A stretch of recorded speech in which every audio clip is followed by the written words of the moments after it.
to The Way of the Warrior.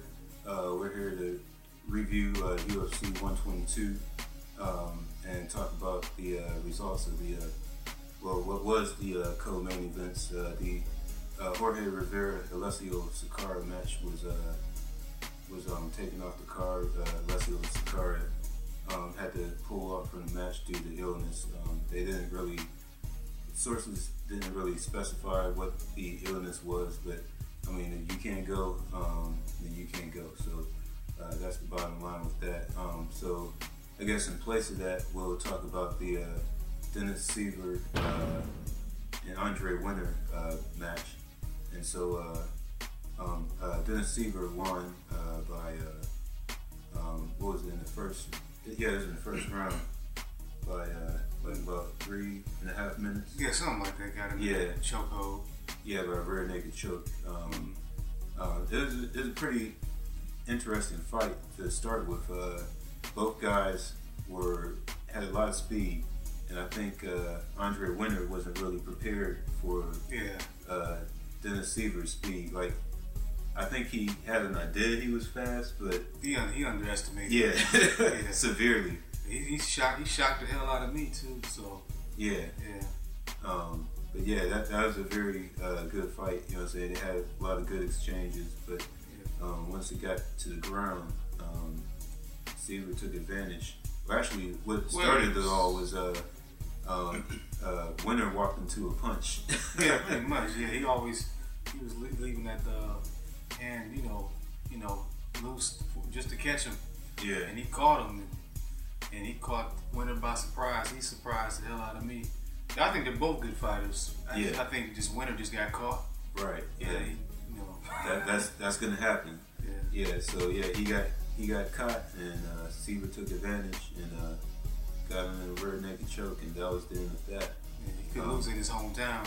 Yeah, he's in Germany. Yeah, so he had to represent. Yeah. Yeah. So it was an impressive victory for Siver. So props to him. Props to Germany. All right, but on to the main event, which was... I guess if you want to call it that.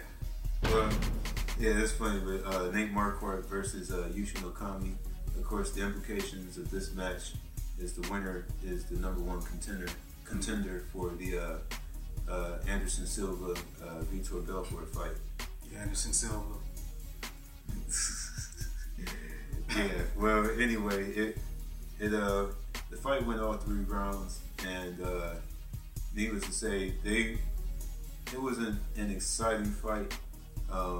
That's an understatement. Nate Marquardt was a little more tentative than normal.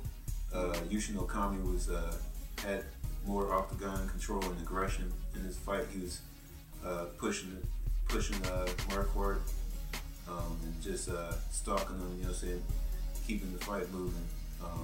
Both of them, had their hits, their punches, had their takedowns, but in the end, the judges awarded it to Okami, and I think the main reason was because he was pushing the fight, he was forcing the action. Yeah, he deserved to win. He definitely did. Nate Marquardt, he seemed real tentative. He didn't go out there and let it loose. I think it was, like I mentioned earlier, I think it was his camp. Probably had a game plan for him just to play it safe, not try to stand up with Okami. I guess they thought Okami had an edge on the stand-up game, which kind of surprised me. But I think he was too tentative. He didn't go out there. He didn't fight like a champion to me. Right. He wasn't himself. So I think Okami deserved. He took the fight to him, even though none of them really landed much of anything. It was one of the as exciting as the last UFC 121 was. This was as equally as boring. So. But hopefully Okami can, hopefully the match against Silva will be a lot more exciting. Whether it lasts a round or the full 5 rounds. Right. But so Yushin Okami will fight the winner of the Silva Belfort fight, or as Sean would like to say, Silva. Yeah. Don't even mention Belfort's name. It's a waste of breath. I don't know. We'll see. Yeah, we'll see. But once again, thank you for coming out and watching us. And we will have a preview on UFC 123, which is a Rampage against aka Baraka.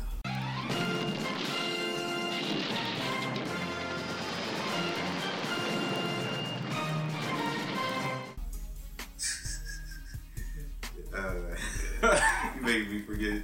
I'll kill your fool. Leo the Machida. All right, and we'll preview that in the co-main event for that. But once again, thanks for coming out, watching us. Peace.